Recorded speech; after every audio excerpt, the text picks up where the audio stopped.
Good evening, everyone. Thanks for joining us for our Empower You Parent Pathways for Navigating Special Education series. Um, if you've been with us before, you know we've had a few guest speakers over the series and just sharing some things that can help you as families plan for the future and then help your students navigate what they want to do in their futures.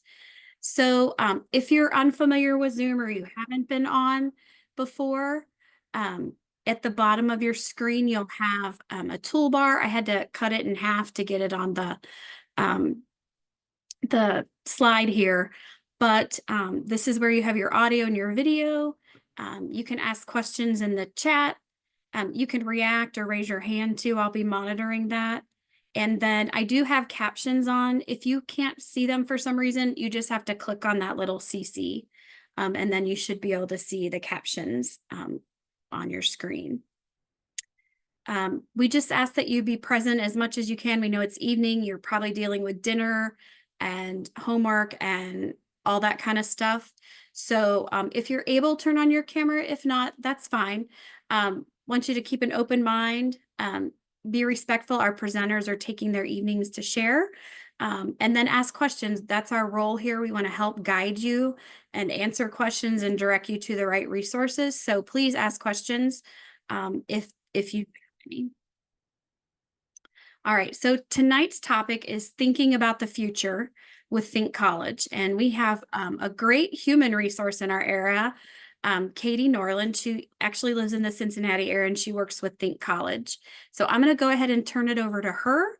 And just as a reminder, the slide decks, the recording, everything will be available afterwards, and I'll show you where you can find those at the end of our session. So hang around, and then we can get those links to you.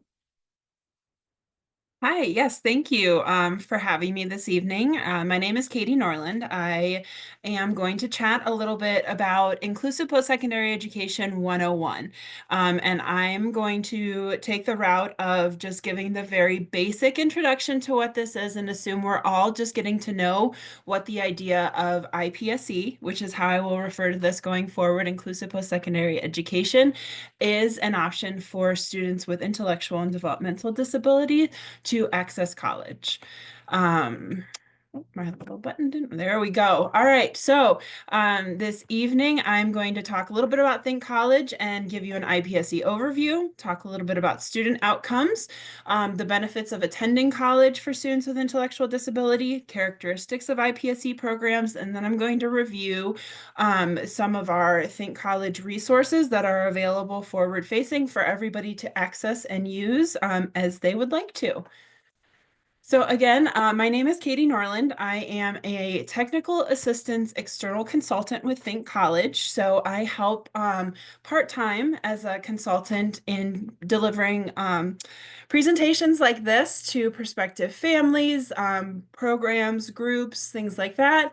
I assist programs with development and enhancement, but my full-time job, I am actually the program director at the University of Cincinnati Transition and Access Pathways program, which is UC's Inclusive Post-Secondary Education program. So Melissa mentioned that I am in Cincinnati, so this was just a very cool collision of opportunity for me to be able to speak to this group since I am here, and I'm actually newish to TAP. I've been here for 2.5 years. I am not new to inclusive post-secondary education. I was a program director in the state of Florida, and I've been in the field for almost 10 years. So I'm very lucky to be in the position that I am, having experience both with community college and now at large university, and then the opportunity to work giving some presentations and technical assistance nationally. I am very involved in the progression of the field. I work with our Ohio State Consortium, which is all of the programs in Ohio, to advocate and move policy forward here.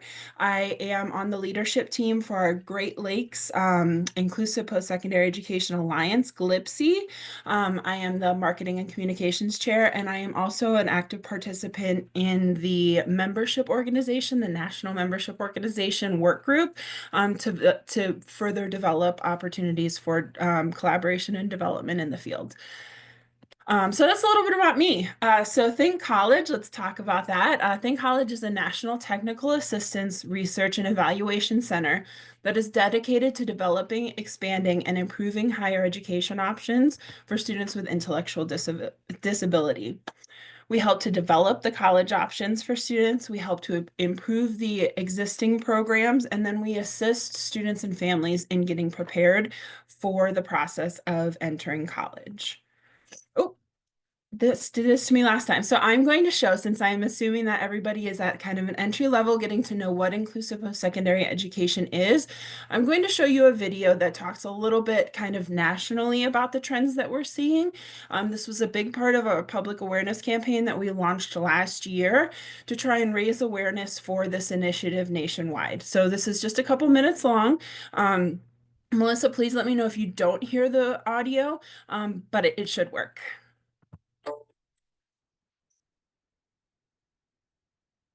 Hi everyone, I'm a student here at Georgia Tech. We are asking students with intellectual disabilities around the country what's fun about going to college.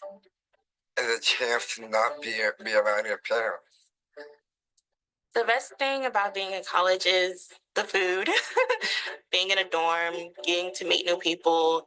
You have a bed, you have a sink, you have a desk, you have a TV, and you have a refrigerator. You can also hang up posters anywhere. Great mocha latte, the best mocha latte I ever had.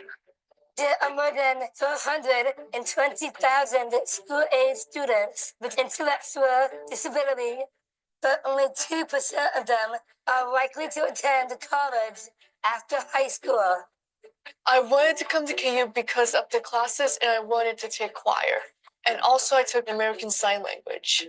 The classes I'm taking right now are Business Law 1, Intermediate Algebra, and English Composition 2. It's cool to meet new people. It's fun to chat with the guys and the managers and the coaches.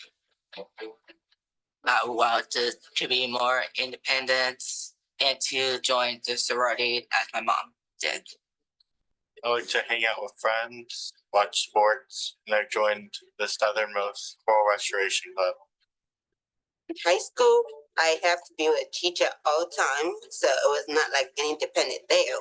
I was excited to have like the college life. There are more than 300 inclusive post-secondary education programs around the country. Having students with disabilities in classes has compelled our faculty to reflect on their practice. So it actually makes us better teachers, makes us better professors, makes us better scholars and researchers. It's really got people to realize that we have to focus on universal access and doing things in universal design, everything that we do. The great thing about including students with intellectual disabilities at KU is actually it makes the entire university a better university. It teaches students to appreciate difference, and it creates a more caring environment because students support each other. This has united, I think, our campus faculty, staff, and students. They have the opportunity to network and get mentors and other social skills and career development that their peers have had for many years. Now they have. I want to go into real estate in the future. My goal is to be a teacher at a preschool. I would run a bed and breakfast. Political science is one of 3 career goals I have in mind. My credo is maybe work in Kansas State Capitol. I would like to have my own food truck because I want to have pizza, have some burgers, maybe have some tacos, nachos. College has changed me because it's helped me grow up, like getting a job or living on your own. It's great, and you have a lot of support when you get here. If I can do it, you can do it. It's a time to be serious. It's a time to learn. I have the skills. I have the skills to live on my own one day. Think higher. Think college for students with intellectual disability. Think access, employment, equity, options, diversity, independence, confidence, friendship. College is possible for students with intellectual disability. Take the first step at thinkhighered.net, a project of Think College.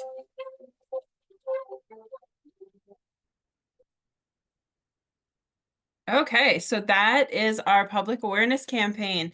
As the video said, thinkhighered.net has a bunch of resources, including different versions and lengths of that video. Shameless plug, that was the program that I came from in Florida, the College of the Florida Keys. So it's always very fun for me to watch that video because I actually moved here as they filmed that video. So it's fun for me to see my former students. So a little bit more about inclusive post-secondary education. So we really saw this initiative take off with the Higher Education Opportunity Act in 2008. And so what that included were 5-year grants that were given or that became available to programs or consortiums at colleges, universities, or statewide that are known as transition to post-secondary programs for students with intellectual disability. TIPSID grants. So this gave some federal funds to create some model demonstration programs to try things and really roll these out at different types of institutions. It also gave these programs FAFSA eligibility as a comprehensive transition program. So students who enroll in a CTP program can access federal grants, work study, not loans, but still have access to some financial support when enrolling in these programs. And then it created the National Coordinating Center, which is Think College. That's this program that I am working with you from. And so really 3 very big advancements in our field came in 2008. So on the previous slide, we talked about the 2 things that kind of, aside from Think College, that came from the Higher Education Opportunity Act. So these TIPSID programs. They were funded by the Office of Post-Secondary Education.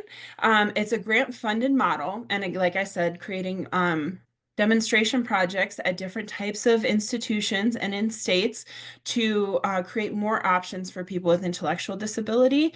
And then when receiving a grant, they receive technical assistance and evaluation from the National Coordinating Center, Think College.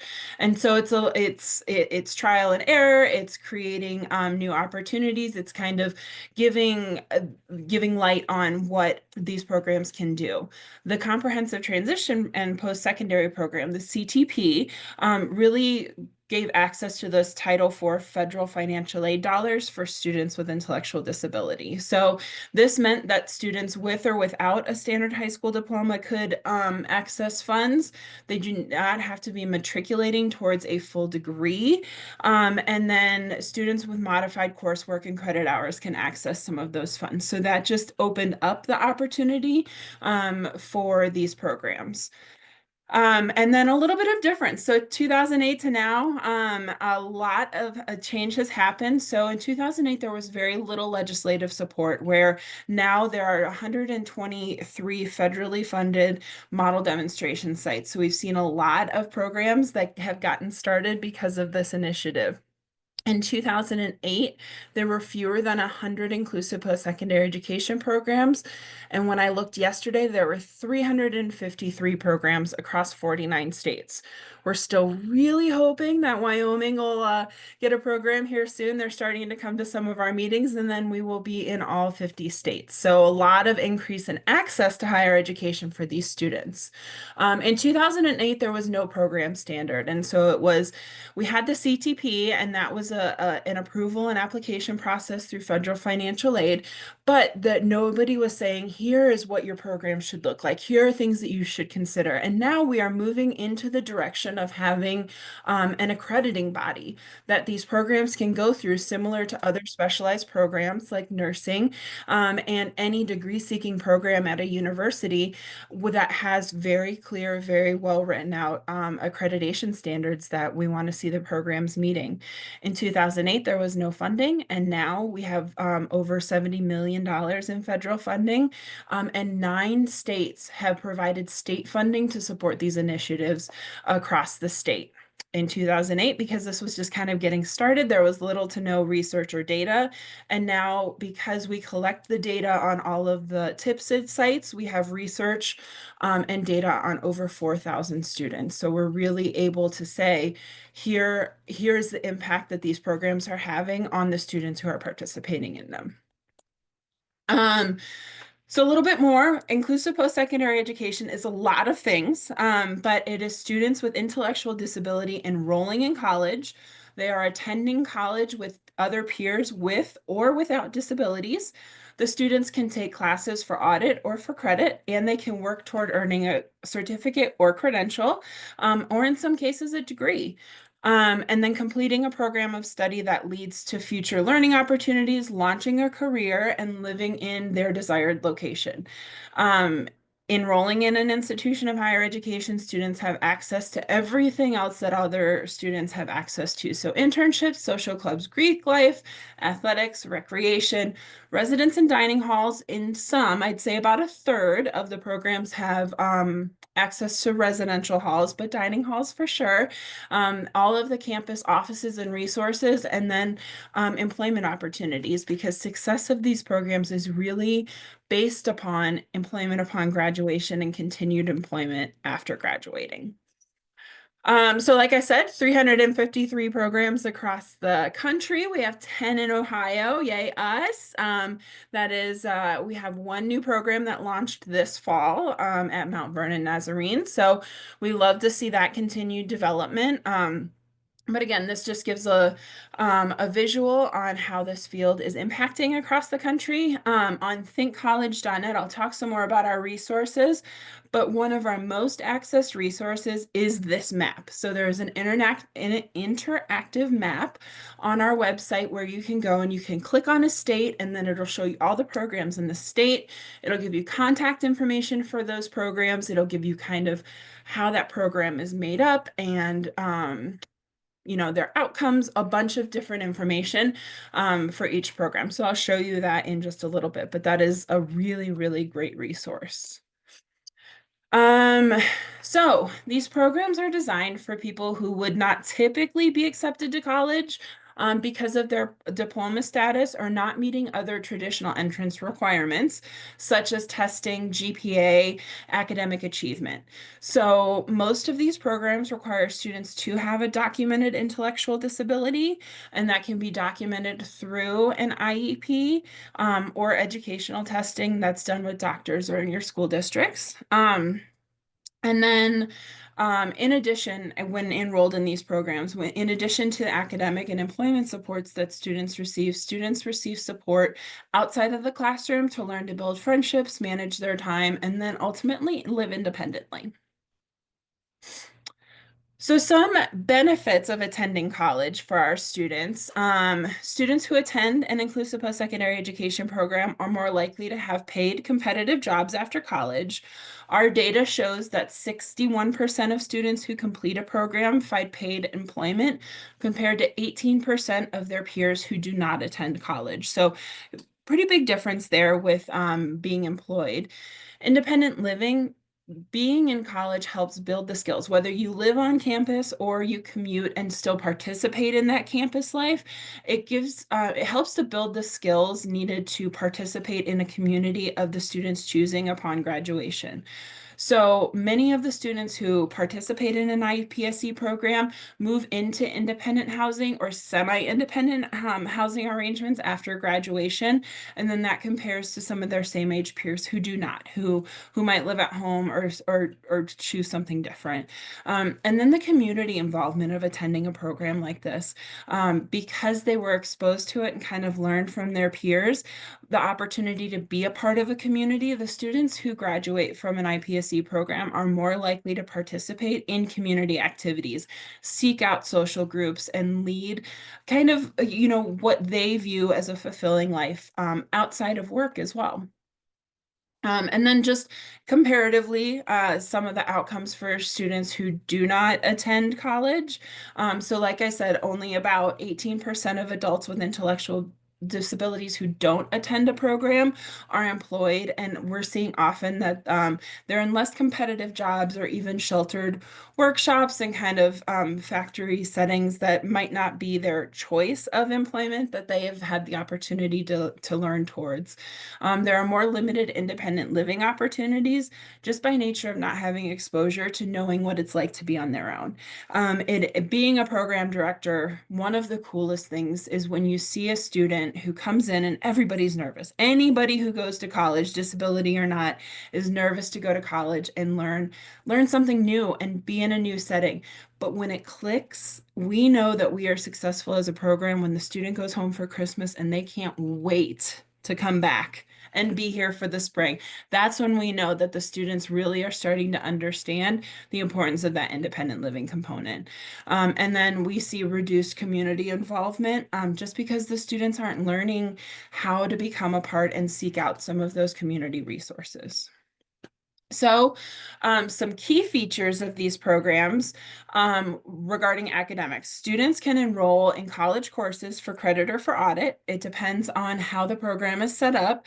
If students audit a class, that means modifications to the class aren't allowed. Students may enroll in the program, may have specialized classes just for the students in the program to learn some of the more specialized skills and take those skills out into the broader campus community to apply them. Student success and student resources are made available to the students in the programs to help them be successful. So the library, the tutoring, accessibility resources, things like that are available to students in IPSC programs. For employment training, there are a lot of career development activities.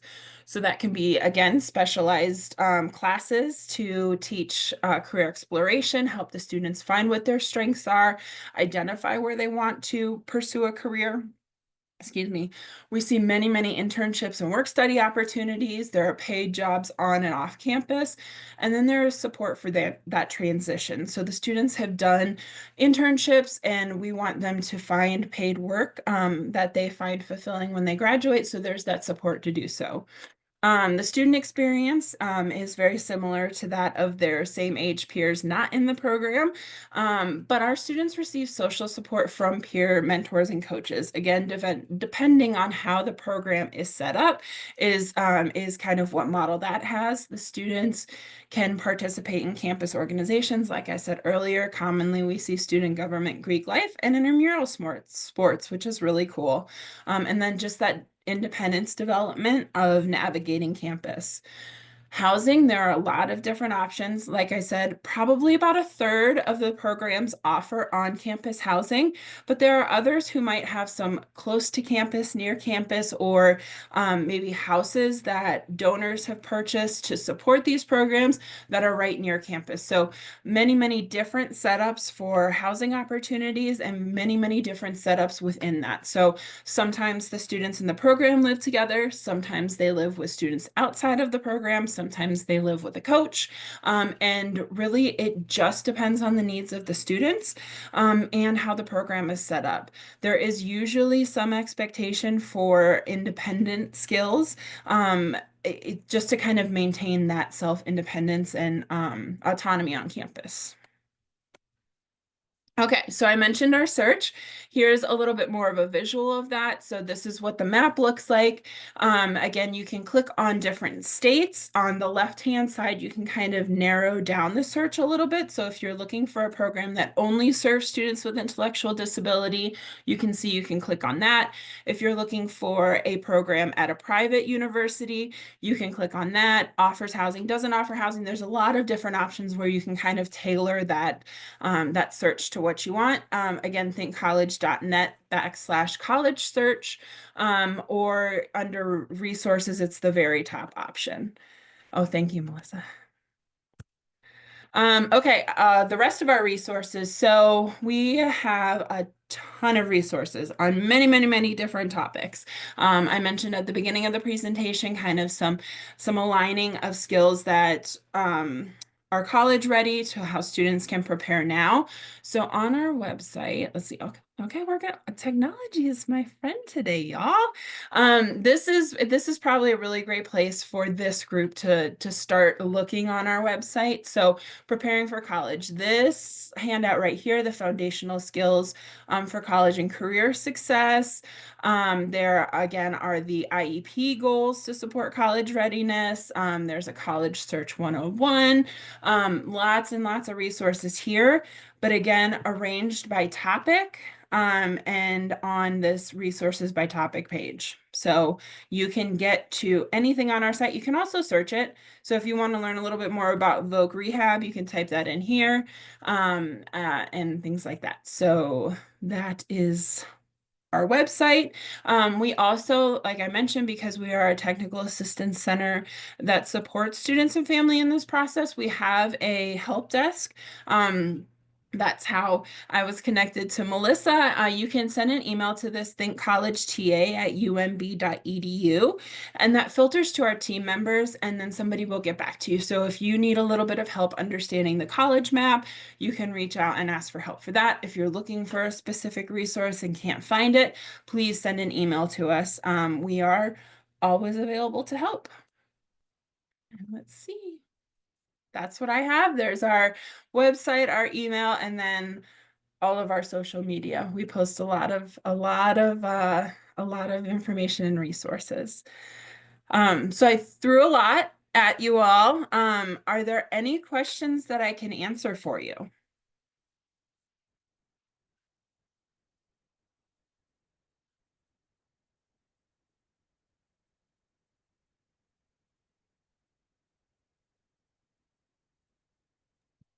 Katie, did you see that question? You want me to ask it? Sorry, I did not see it here. Okay, that's Is okay. there an age limit? So some programs do. We sometimes joke that we don't know where the 18 to 25 range came from. So there are some programs that have a limit and some that don't. And so you can find that information on the program brief on the Think College website.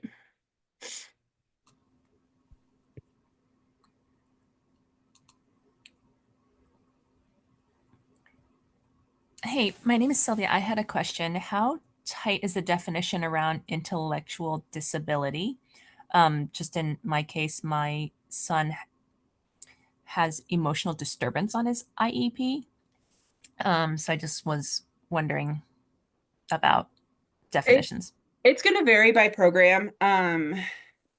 A lot of IEPs might slide in like mild intellectual disability with some type of diagnosis like that. If there's a full scale IQ, some programs will reference that and kind of go by the deviated range. And it really varies by program. Some programs don't have an IQ requirement.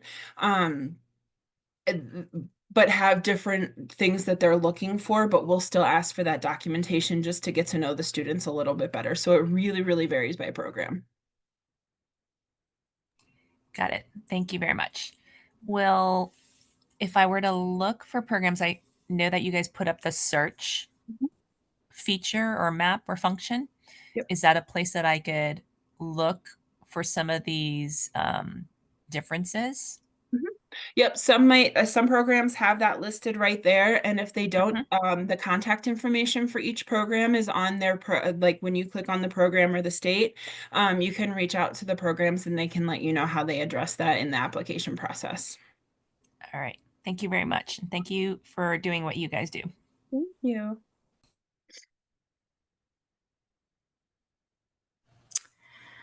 Hi, so you mentioned the standard high school diploma. Can you discuss that a little bit? So it really, the programs were created because not all students with intellectual and developmental disabilities receive a standard high school diploma. And so it gave space for students who met alternate graduation requirements, or have kind of a certificate of completion. It really varies by state, and sometimes school. So most of these programs do not have the requirement to have a straightforward high school diploma, but have completed some type of schooling. And again, that's going to vary by program, and the information would be in each program description on the website. So Carla, in Ohio, we currently have one diploma, but the federal government measures our graduation rate for our students with disabilities based on whether the students were excused because of their IEP or they took an alternate assessment in high school, or In Ohio, there are different routes now to get your diploma. So if they were not able to pass their algebra and English language arts exams and not earn credentials, they might then not be seen as a federal graduate. But in Ohio, we just have one diploma. So, and there's no differentiation on the diploma. So even if a student is excused from the consequences of their testing, or they're just graduating on their IEP goals, their diploma is going to say, you know, Winton Woods High School. And an employer would never know the difference. It's just on the backside for the reporting where it comes into play. But like Katie said, some states have different diplomas where they'll have a certificate of attendance, say, instead of a diploma. Does that help? Yeah, but let me just understand. Are you saying that in the state of Ohio, that if a student has a developmental disability, that they're not required to have 20 credits, or there is just another way to obtain them? What are you saying? There's another way to obtain that, and there could be Lisa Freilich's actually joining us from Cincinnati. They're usually with the developmental disability, students might be taking their courses using the extended standards. But when they come to high school, then there's testing gets involved. And so right now in Ohio, to have a regular diploma, you have to get your credits, and that's dependent on which school district you're in. The state minimum is 20, but some districts add more. And then you also have to pass the Algebra 1 and English Language Arts Level 2 end of course assessments that are state tests. And you have to get 2 graduation seals. Even if you are excused from the consequences of testing or credits, you still have to have those graduation seals. So does that help? If not, ask that question one more time, and Dr. Freilich, who just joined us, might be able to help explain it just a little differently. You want me to ask it again? Is that what you're saying? Yeah, just to Okay, make sure okay. you can hear an Okay. answer from a different person. Okay, so my question was, if children who are deemed as having a developmental disability are excused from obtaining 20 credits, or is there just another route that they can take outside of the traditional route?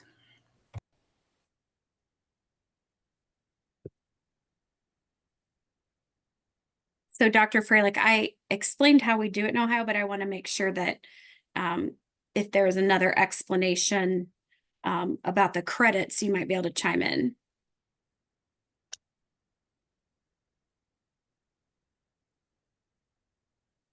Oh, she might be having audio difficulties.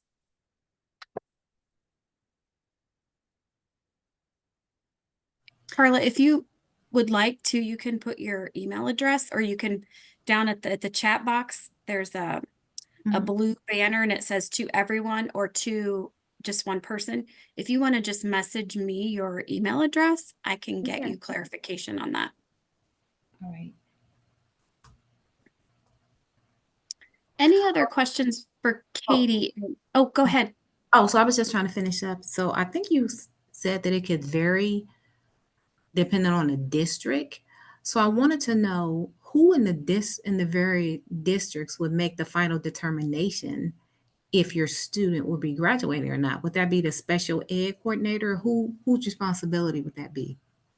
It'll be the IEP team, based on what the team, the student has in their IEP, and if they've met the requirements for graduation. And we're trying really hard in Ohio now not to excuse students because there are credentials that students can earn if they haven't passed their end of course assessment. So we're trying really hard to not have excusals. Some students still need that, but we're trying hard not to. And if you want to know how many credits your district needs for graduation, you could email the counselor at the high school and ask them. Most of them are around 20, like I said, but some districts we know have like a speech class or a career development class that's required. And so it could be 2021.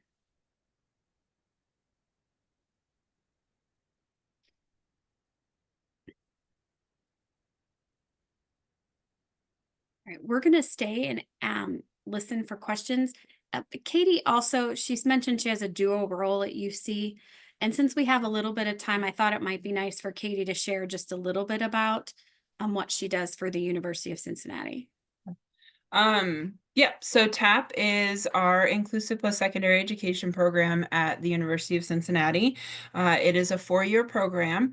We do not require that students live on campus, but we place a great emphasis on its benefit to live on campus, to learn the skills that I talked about in the presentation, but then also developing those community skills, and creating friendships. We have our program results in a certificate of completion from the university. However, we are moving in a direction of really trying to align with OOD and what OOD wants to see in having some industry recognized credentials, some apprenticeship opportunities, and we have arranged our elective opportunities in to about 11 concentration areas for our students to choose from to kind of give a little bit more of an organized way to move through TAP. TAP is primarily academically specialized classes. As I mentioned earlier, each program kind of decides what is the best for the university or school that they're at. And what we found for TAP is we really want our students to learn the skill to go out into the greater community to find the inclusion and actually be a part of the classroom, not just sit in it. And so we have a heavy emphasis on our interpersonal relationship skills. We do all 8 semesters of career exploration. We do executive functioning skills in our academic support classes. We teach executive functioning skills broadly in how do we prepare for this task? What is my GRDD, if you're familiar with Sarah Ward, but how do I move through the steps of being able to complete this task? And then let's see, we do a coaching. We have a lot of peer coaching, but we consider ourselves more least restrictive. So while we provide a lot of the supports and a lot of the teaching, our students spend a lot of their time out on campus by themselves, becoming a part of the community and practicing the skills that they're learning in the classroom and with their coaches. Our housing is it's independent, so we do not check the students in and out of the dorms each night. Our coaches do not live with the students. Our housing is inclusive, but our students live together, because again, we have found it best for us as a program to be able to go in and say, okay, you're really annoyed by your roommate's alarm going off. How can we fix this? How can we talk through it? Or, oh, there's a lot of trash on your floor. What are we missing here? And if our students lived with other university students, it'd be a little weird for us to come knocking on the door and talk about the trash in the room or the alarm clocks. And so we give the students the opportunity to learn together in that setting. Carly, you had a question? Yeah, so I just want to understand. So all the services that the TAP program provides, the social conditioning, etc. Do you offer like a class that all the students come together, or is this done more so on an individual basis? So we have, you know what, let me stop sharing. We have a really busy schedule. So our students enroll in 12 to 18 credit hours a semester. And so they all come together only once a week in our campus life support class. That's taught by me and our campus life coordinator to just kind of set for the week. We do a lot of teaching hidden rules there because we found that while our classes teach a lot, they're not teaching everything. And we were getting on the elevator a couple months ago and the students got on with their music blaring. We're like, nobody has ever taught them not to do that. And so that's the class where we teach a lot of those types of things. Again, that's once a week. Then our academic support class is the more academic executive functioning. That is for freshmen, sophomores, and juniors to learn how to plan and complete their work. So that is a mixed cohort class, and then every other class is with the cohort because we're teaching kind of a cumulative curriculum. So we have healthy relationships one for our freshmen in freshman year, but then we have healthy relationships two to build on the skills they learned the previous year because we found that the more they learn it, the more they really retain it and apply it. So most of our classes repeat at least once, but with extended learning on the topics. So does yeah, thank you. So does this take place at the main campus, Yep. Blue F campus, Claremont, all of them? No, we are on the main campus. So is that so is that where the program recommends that the students attend the main campus? What if they attended Blue Ash? Would they still be able to attend these classes?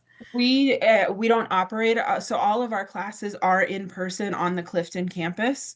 And I mean, it's a busy day. We run kind of on average from 9 to 3:30 every day. The students have your typical breaks. They're not taking any less college classes than anybody of their peers. But it is a busy day, and they stay very busy. And so everything is in person.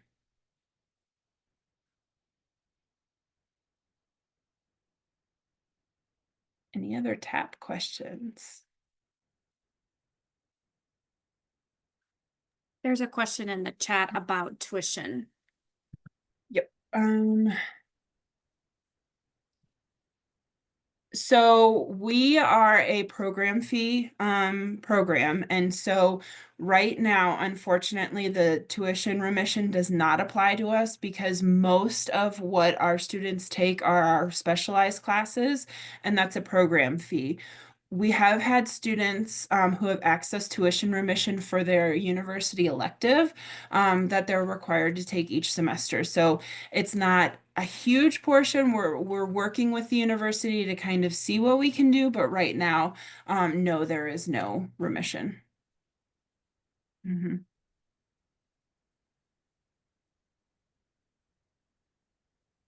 So, and Katie, while Katie works at the University of Cincinnati, there are, like she mentioned, other universities in Ohio that offer similar programs. Some, and she mentioned this earlier, some have where you stay on campus, some you go for the day, like Sinclair Community College.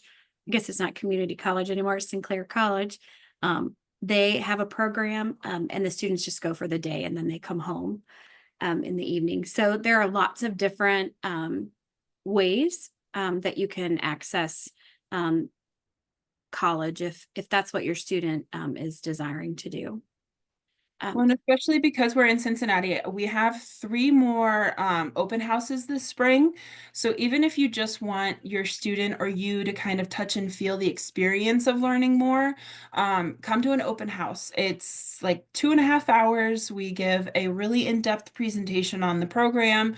I will throw my whole thing here is, though I am at the University of Cincinnati and I'm inviting you to come, we are only one of 353 options.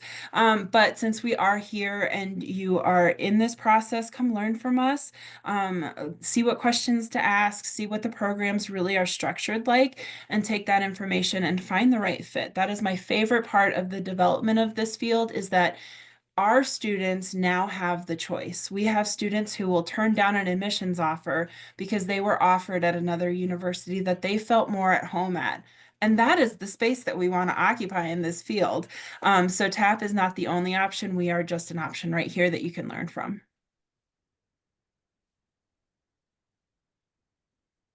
So if you have more questions, feel free to ask. I'm going to go ahead and show you, though, our Padlet. I think some of you found out about us tonight from the Cincinnati Empowerment Network on Facebook, and I'm super excited about that. We would love to get information out to more families. So let me make it big for you. Excuse me. So our contact information, if you want information from the SST, or you have a question about special ed in relation to something that might be happening at your district, we have a person that helps answer those questions. Her name is Jennifer Jordan. No, I'm mixing my names up. Dr. Jennifer, let's just say that. And she will get back to you quickly, but if you go to our website, you can find the information there. And then the Padlet, we've put this together just to keep track of everything we've done so far. And so I'll show that to you.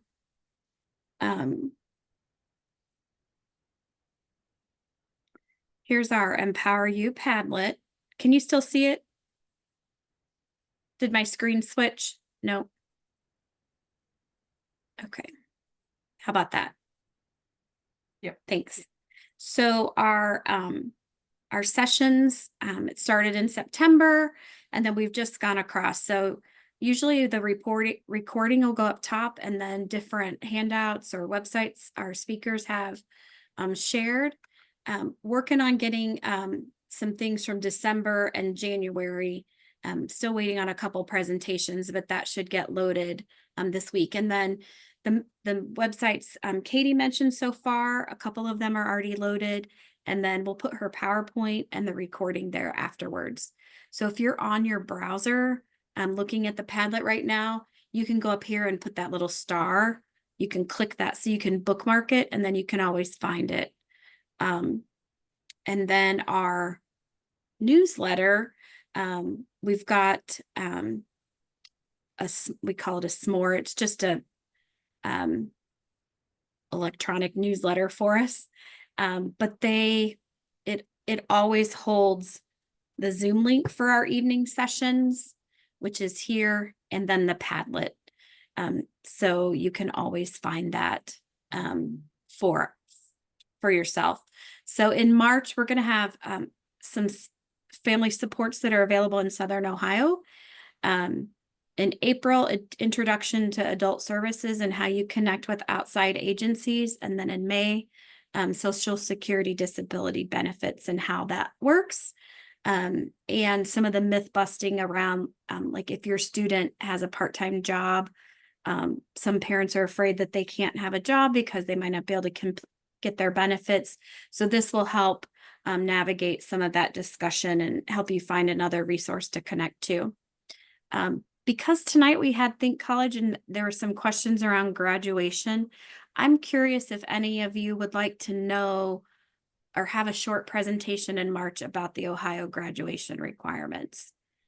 If that's something you'd like, just click your little hand or raise your hand, and we can make that happen for you. Because it has changed a lot in the past few years. And if your child's getting ready to enter high school or they're in high school, there's just a lot to learn. So we're happy to help you with that.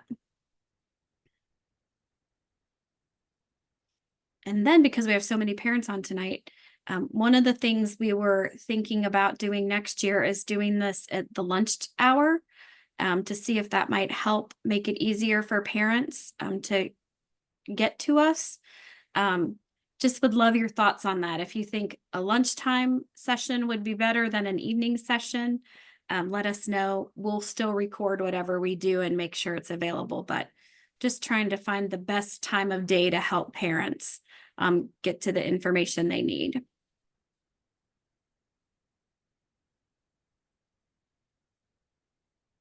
Thanks, Sylvia. Anybody else have any questions or thoughts, Stephanie or Dr. Freilich or Andrea? Anybody want to say anything? I don't. I think that was great information, Katie. Thank you so much. It's amazing to know that we have not only this program right here in UC, which makes an easy transition for our students right here in the Cincinnati area, but the different online programming and stuff. Like I said, I'm used to more of the adult day service realm, and I know less, about the kind of educational route in the college world. So thank you so much for tonight's information. Okay. Katie, yes, thank you so much again for joining us tonight. I really appreciate you taking your time. And for all of you that joined us, thank you so much for taking a part of your evening to be with us. I'm going to go ahead and stop the recording.